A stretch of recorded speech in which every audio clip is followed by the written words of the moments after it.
Dear friend, आज देखेंगे हम लोग अध्याय 2 दो चरों का रैखिक समीकरण। सबसे पहले अपन लोग देखेंगे समीकरण कैसे बनाते हैं, है ना। तो चलिए पहला क्वेश्चन देखते हैं। एक विद्यालय के क्रिकेट कोच ने 3 बल्ले और 6 गेंदें 3900 रुपये में खरीदी और एक बल्ला व 2 गेंदें कितने में खरीदे? 1300 रुपये में। तब इसका समीकरण बनाना है, ठीक है। तो चलिए सबसे पहले अपन लोग ना जो भी दिया है संख्या उसको लिखेंगे, ठीक है। तो हल, सबसे पहले हल क्या क्या दिए हैं? बल्ले की संख्या सबसे पहले लिखेंगे, बल्लों की संख्या, है ना।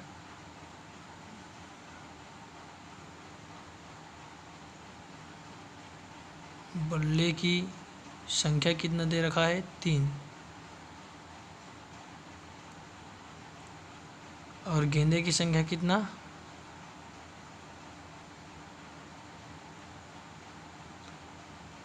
गेंद की संख्या कितना दे रखा है? 6, है ना। ये पहला कंडीशन है, ठीक है। पहला कंडीशन 3 और 6, ठीक है। इतना दे दिया है, ठीक है।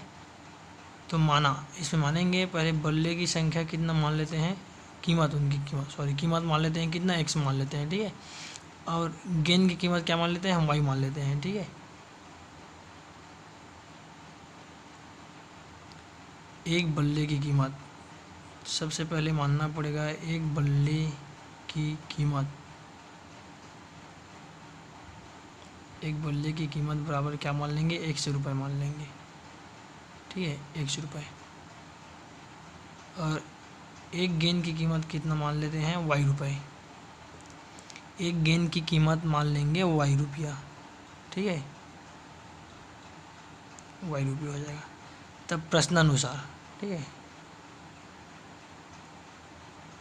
तब प्रश्नानुसार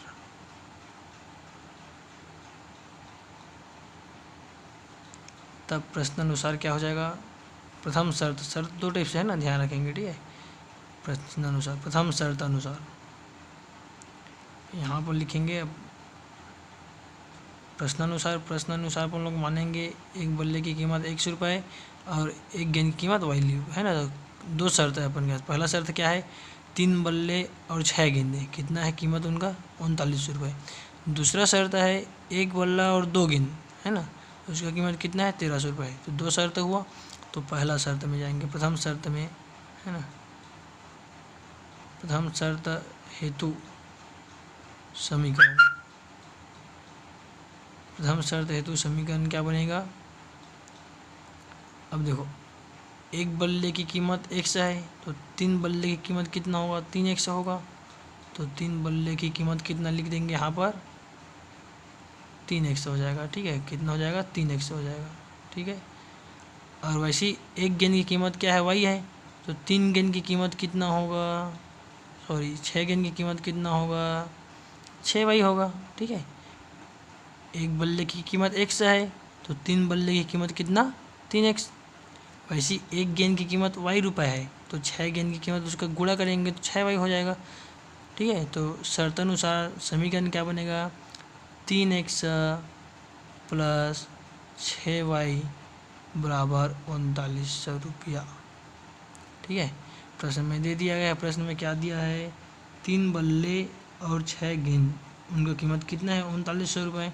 तो इस टाइप से लगा देंगे 3x प्लस 6y बराबर कितना? 3900 रुपये, ठीक है। ये पहला समीकरण, पहला प्रश्नानुसार समीकरण निकला, ठीक है। द्वितीय शर्त से,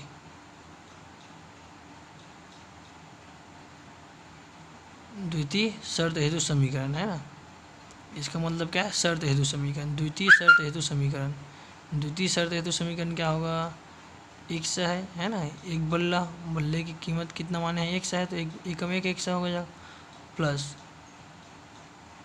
गेंद कितने हैं? 2 हैं, तो 2 गेंद की कीमत कितना हो जाएगा? 2y हो जाएगा। और इनका टोटल कितना है कीमत?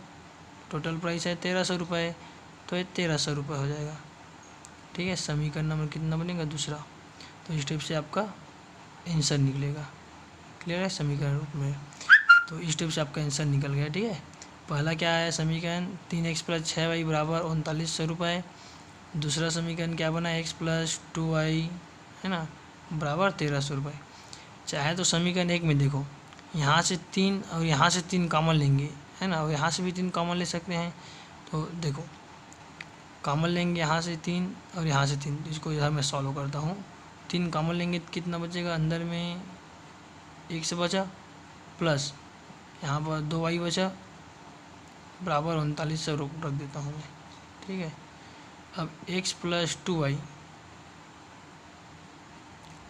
3900 और 3 को क्या ले जाऊँगा मैं, नीचे ले जाऊँगा 3900 के नीचे। तो अब कटा देंगे, 3 एकम 3 एकम 3, 3 तिया 9, 3 शून्य 3 शून्य, तो बराबर में 1300 ही आ गया। ठीक है, मतलब बोला जाए तो दोनों का समीकरण जो है क्या आ रहा है, x + 2y बराबर 1300। ठीक है, इस टाइप से आपका आंसर फाइनल आंसर क्या हो जाएगा, x + 2y बराबर 1300 रुपये। ठीक है दोस्तों, चलिए इसी टाइप से अगला क्वेश्चन सॉल्व करते हैं इस अध्याय का। ये दोस्तों अगला क्वेश्चन देखते हैं। k के किस मान के लिए सभी निकाय x - ky बराबर 2। ठीक है, x - ky बराबर 2 निकाय दे रखा है, और दूसरा निकाय क्या है 3x + 2y बराबर -5 का अद्वितीय हल है। सबसे पहले अपन लोग जानेंगे अद्वितीय हल किसको बोलते हैं, कौन सा शर्तों पर अद्वितीय हल प्राप्त होता है, और अंततः अनेक हल कहाँ से प्राप्त होते हैं, और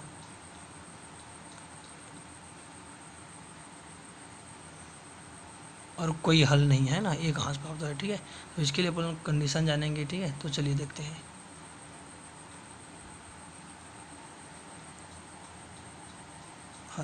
तो सबसे पहले अपन लोग कंडीशन लिख लेंगे। ठीक है, कंडीशन क्या लिखेंगे, a1 बटा a2 बराबर b1 बटा b2 है ना। जब a1 बटा a2 बराबर b1 बटा b2 नहीं है, a1 बटा a2 बराबर b1 बटा b2 नहीं है, तब लिखते हैं यह निकाय का क्या है, अद्वितीय हल है। यह निकाय का अद्वितीय हल है।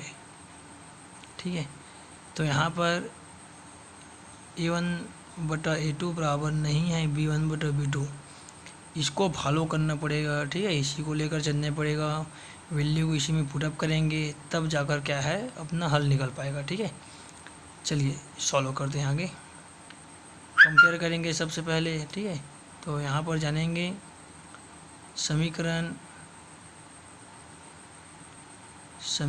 x - ky बराबर 2। ठीक है, इसमें तुलना करेंगे है ना, ky बराबर 2 में तुलना करते हैं a1 बराबर यहाँ पर मीन्स x का गुणांक है ना, तो कितना हो जाएगा a1 बराबर, तो 1 हो जाएगा। यहाँ पर कितना हो जाएगा, 1 हो जाएगा।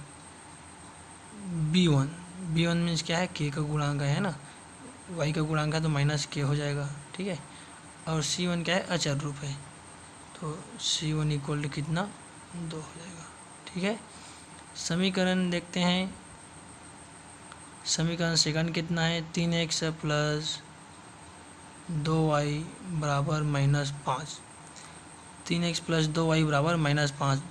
अब इसको तुलना करेंगे a2, तो x के गुणांक क्या है, 3 है, तो a2 का मान हो जाएगा। वैसे ही y का गुणांक क्या है, यहाँ पर 2 है, तो b2 का मान कितना हो जाएगा, 2 हो जाएगा। ठीक है, अचर पद क्या है, -5 है, जो कितना का गुणांक होगा, c2 का है ना, तो c2 बराबर कितना हो जाएगा, -5 हो जाएगा। ठीक है, तो a2 बराबर 3 हुआ, b2 बराबर 2 हुआ, c2 बराबर -5 हुआ। अब ये जो शर्तें दिया है a1 बटा a2 बराबर नहीं है b1 बटे b2, इसमें मान को रख देंगे है ना। ठीक है, तो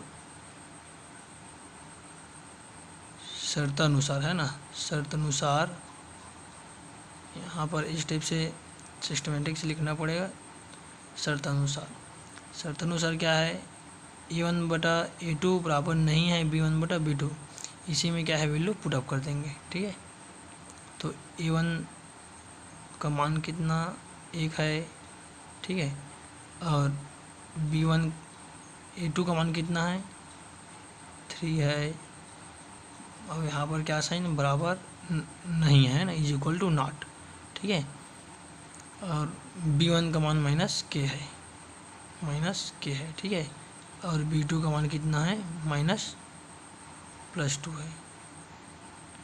अब यहाँ पर k का वैल्यू फाइंड आउट करेंगे। ठीक है, तो ये दो को इसके साथ क्या करना पड़ेगा, क्रॉस मल्टीप्लाई करना पड़ेगा। तो आगे सॉल्व करते हैं। k is equal to nought, और 2 को इधर गुणा करेंगे तो 2 एकम 2, और माइनस साइन को मैं इधर ट्रांसफ़र कर देता तो -2 हो जाएगा, और बटा में कितना 3 हो जाएगा। ठीक है, तो इस प्रकार से k का मान कितना आया -2/3, -2/3। अतः क्या है, यह एक अद्वितीय हल है। यहाँ पर फाइनली लिखना पड़ेगा, अतः यह एक अद्वितीय हल है।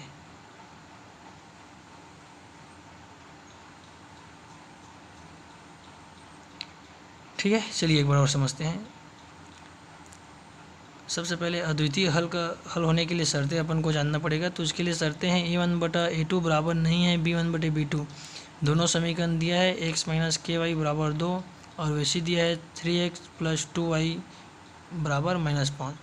दोनों को कंपेयर करेंगे। A1 इक्वल टू समीकरण नंबर फर्स्ट है तो x का गुणांक 1 है, B1 इक्वल टू y का गुणांक -k है, C1 इक्वल टू अचर पद में क्या है 2 है। वैसे ही समीकरण नंबर सेकंड में आते हैं तो A2 बराबर कितना, x का गुणांक 3 है, B2 बराबर आएंगे तो y का गुणांक कितना 2 है, C2 बराबर आएंगे तो अचर पद क्या है -5 है। ठीक है, अब ये A1 B1 A2 B2 का वैल्यू चाहिए, मिल गया। और इस वैल्यू को उस शर्त में क्या कर देंगे, पुट अप करेंगे। ठीक है, तो k का वैल्यू इतना निकल जाएगा -2/3, जो अद्वितीय हल को क्या करता है, प्रदर्शित करता है। ठीक है, चलिए अगला क्वेश्चन सॉल्व करते हैं। चलिए दोस्तों अगला क्वेश्चन सॉल्व करते हैं। समीकरण को प्रतिस्थापन विधि से हल करें। ठीक है, अब यहाँ पर दो विधि प्रमुख तौर पर पढ़ेंगे, प्रतिस्थापन विधि और विलोपन विधि। एक विधि और है वज्रगुणनखंड विधि, है ना। मुख्यतः दो विधि ज़्यादातर उपयोग में लाया जाता है, प्रतिस्थापन विधि और विलोपन विधि। तो प्रतिस्थापन विधि से क्वेश्चन सॉल्व करेंगे। समीकरण दे रखा है x - y बराबर -1, दूसरा समीकरण दे रखा है 3x - 2y बराबर 12। यहाँ पर पहला समीकरण दे रखा है x - y बराबर -1। ठीक है, चलिए सबसे पहले हल, सबसे अपना पहला काम यही रहेगा हल, है ना। और जो भी दिया है तो क्या दिया है, समीकरण नंबर x - y बराबर 1 दे रखा है। ठीक है, समीकरण नंबर 1। दूसरा समीकरण दे रखा है 3x - 2y बराबर 12, समीकरण नंबर 2। इस टाइप से सिस्टम से जाएंगे, है ना। अब यहाँ पर प्रतिस्थापन विधि समीकरण 1 से तो यहाँ पर लिखना पड़ेगा। ठीक है, प्रतिस्थापन विधि से प्रतिस्थापन विधि से, है ना। और समीकरण 1 से अप्लाई करेंगे। ठीक है, तो यहाँ पर लिखेंगे समीकरण 1 से। ठीक है, समीकरण 1 क्या है, समीकरण 1 x - y = 1, x - y = 1। तो यहाँ पर x का वैल्यू फाइंड आउट करेंगे, तो x का वैल्यू फाइंड आउट करेंगे। ठीक है, तो x को इधर लाएंगे या फिर y को इधर ट्रांसफ़र कर देते हैं तो 1 प्लस कितना हो जाएगा, y हो जाएगा। ठीक है दोस्तों,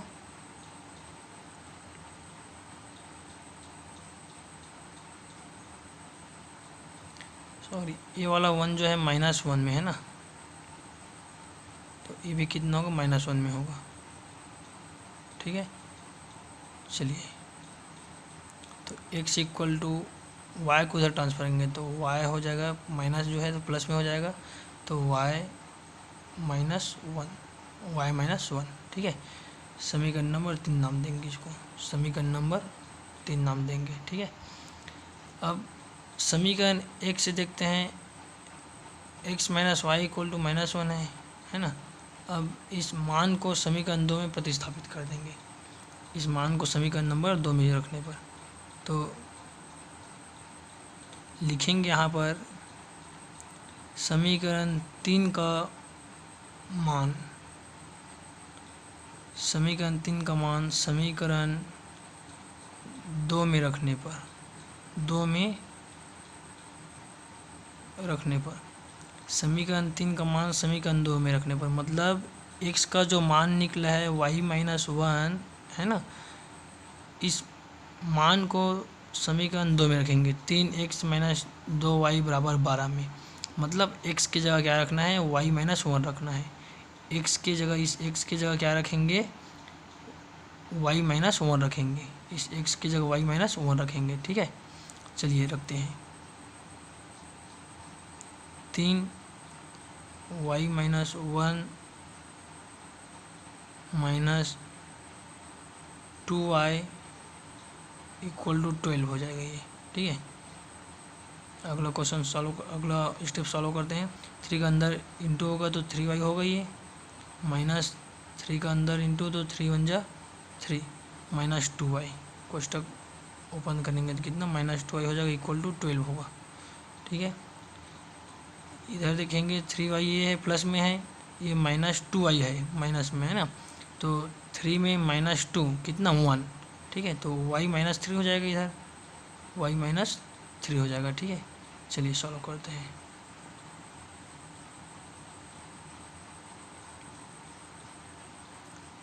y -3, अब इधर कितना 12 है ना।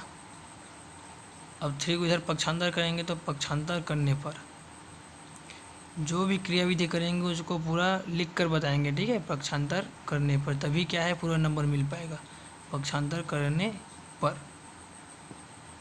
तो y इक्वल टू कितना हो जाएगा, ये पक्षांतर किए तो 12 + 3 इक्वल टू 15 हो जाएगा, ठीक है। तो y equal to 12 + 3 equal to 15, तो y का मान कितना आया, 15 आया, ठीक है। अब इस y के मान को समीकरण 3 में रखने पर, यहाँ पर y का मान समीकरण 3 में रख देंगे तो x का मान निकल जाएगा, ठीक है। अब समीकरण 3 से रखते हैं, समीकरण 3 से, समीकरण 3 क्या है, x बराबर y माइनस 1, x बराबर y माइनस 1 मतलब 15 माइनस 1 इक्वल टू कितना 14 है, तो x का मान कितना आया, 14 आया, और y का मान कितना आया, 15 आया, ठीक है दोस्तों। तो इस टाइप से आपका आंसर आ जाएगा, x का मान 14, y का मान 15 आ जाएगा, ठीक है। चलिए अगला क्वेश्चन सॉल्व करेंगे, दूसरा विधि से सॉल्व कर लेंगे, विलोपन विधि से सॉल्व करते हैं, ठीक है। चलिए विलोपन विधि का यह क्वेश्चन, समीकरण को विलोपन विधि से हल करें, ठीक है। समीकरण दे रखा है x + y बराबर 7, x - y बराबर -1, ठीक है। सबसे पहले हल, अब हल के बाद जो भी दिया है, ठीक है, इस टाइप से इतना आपको लिखना ही पड़ेगा, अच्छे नंबर लाने के लिए इस टाइप से सिस्टम से आपको लिखना ही पड़ेगा, ठीक है। तो x + y बराबर कितना 7 दे रखा है, ठीक है। सेकंड है आपका x - 7 इक्वल टू कितना -1, समीकरण नंबर 1 नेम देंगे इसको, समीकरण नंबर 2, ठीक है, 1 और 2, समीकरण 1 और 2 देखें। सबसे पहले विलोपन विधि में क्या करते हैं, x वाले मान को या y वाले मान को, ठीक है, x और y के मान को क्या होना चाहिए, बराबर होना चाहिए, ठीक है, बराबर रखते हैं, ठीक। तो x और y को मान को बराबर रखें, सॉरी ये x + y इक्वल टू 7 है, x - y हो गई है ना, क्या होगा, x - y होगा, ठीक है, x - y इक्वल टू -1 है, ठीक। तो देखिए यहाँ पर तो दोनों सेम है, x का गुणांक भी सेम है ना, और यहाँ का y का गुणांक भी सेम है, लेकिन साइन क्या है, अपोजिट है, ठीक है। तो इसको अपन लोग क्या कर लेंगे, इन दोनों समीकरण को जोड़ देंगे या फिर घटा देंगे, ठीक है। या फिर एक बार जोड़ देंगे एक बार घटा देंगे तो एक्स और वाई का वैल्यू निकल आएगा। ठीक है, तो समीकरण 1 और 2 को जोड़ने पर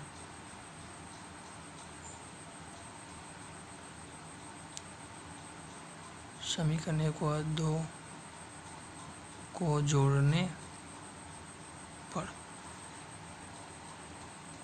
x और x को जोड़ेंगे कितना होगा 2x होगा। कितना होगा 2x होगा। x और x को जोड़ेंगे 2x होगा।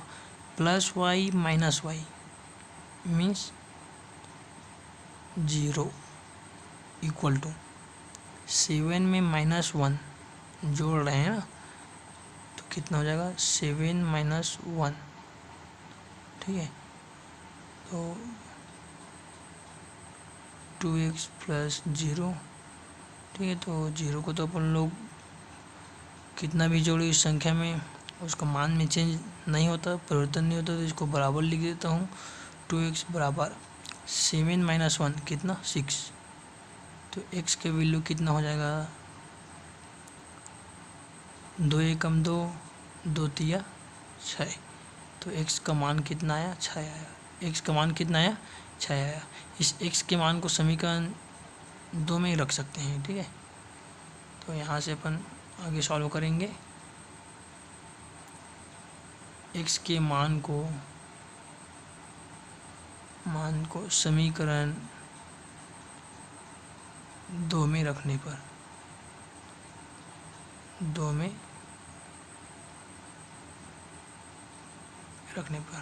ठीक है, समीकरण 2 क्या है x - y बराबर -1।